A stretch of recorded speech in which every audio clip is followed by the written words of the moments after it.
بسم اللہ الرحمن الرحیم۔ میرا نام بینا انجم ہے اور میں آپ کو آج جس سبق کی تدریس کا آغاز کروا رہی ہوں اس سبق کا نام ہے زراعت کی اہمیت۔ اس سبق کو پڑھانے کے بنیادی مقاصد یہ ہیں کہ طلباء کو زراعت کی اہمیت کا علم ہو سکے، پاکستان کی زرعی شعبے کے متعلق جان سکیں اور زرعی شعبے کو درپیش مسائل سے آگاہ ہوں۔ سب سے پہلے ہم یہ دیکھتے ہیں کہ کسی بھی ملک کی معیشت کی ترقی کا دار و مدار کن عوامل پر ہوتا ہے۔ ملک کی معیشت ہر ملک کے لیے زندہ جسم کی مانند ہوتی ہے۔ اس میں بہت سے شعبے مثلاً زراعت، صنعت، تجارت، ذرائع آمد و رفت، بجلی، گیس، تعلیم وغیرہ شامل ہیں۔ ملک کی معاشی ترقی میں ان میں سے کوئی ایک شعبہ اہم کردار ادا کرتا ہے۔ کسی ملک کی صنعت و حرفت مضبوط ہوتی ہے، کوئی ملک دفاعی لحاظ سے دنیا میں سب سے آگے ہوتا ہے، کسی ملک کا تعلیمی شعبہ اس کی ترقی میں اہم کردار ادا کرتا ہے۔ بالکل اسی طرح ہمارے ملک کا اہم ترقیاتی شعبہ زراعت ہے۔ ایک مثال مشہور ہے کہ سب سے اچھا پیشہ کھیتی باڑی یا زراعت ہے۔ زراعت یا کھیتی باڑی کے لیے مختلف ادوار میں مختلف طریقہ کار استعمال کیے گئے۔ مشینی دور سے پہلے زراعت کے لیے کھیتی باڑی کرنا انتہائی مشکل مرحلہ تھا، مگر اب جدید دور میں بہت سی سہولیات میسر ہیں۔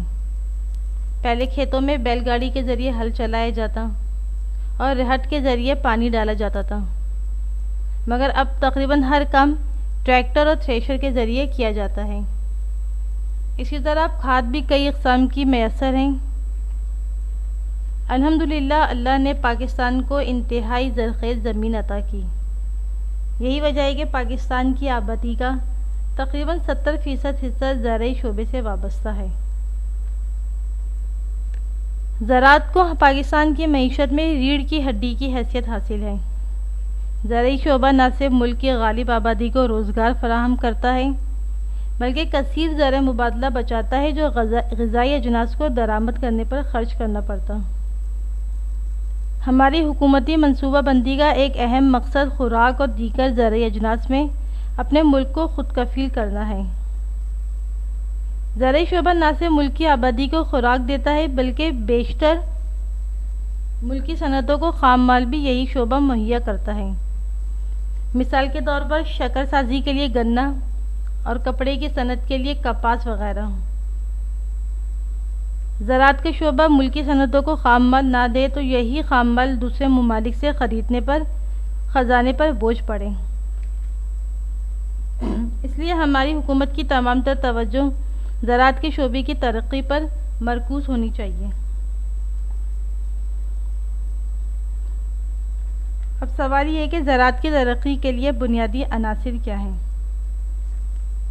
زراعت کی ترقی کے لیے بنیادی چیز آب رسانی یعنی کثیر تعداد میں پانی کی ضرورت ہوتی ہے، اور ہم جانتے ہیں کہ پاکستان میں دنیا کا سب سے بڑا اور انتہائی بہترین نہری نظام موجود ہے۔ اس کے علاوہ ٹیوب ویل اور کاریز بھی بڑی تعداد میں ہیں۔ پاکستان میں اس وقت تقریباً 38 بڑی نہریں، 4 ڈیمز اور 18 ہیڈ ورکس ہیں جو آب پاشی کے لیے استعمال ہو رہی ہیں۔ ان بڑی نہروں سے کئی رابطہ نہریں نکال کر کھیتوں میں پانی کی رسائی کو ممکن بنایا جا رہا ہے تاکہ زرعی اجناس کی پیداوار میں اضافہ ہو سکے۔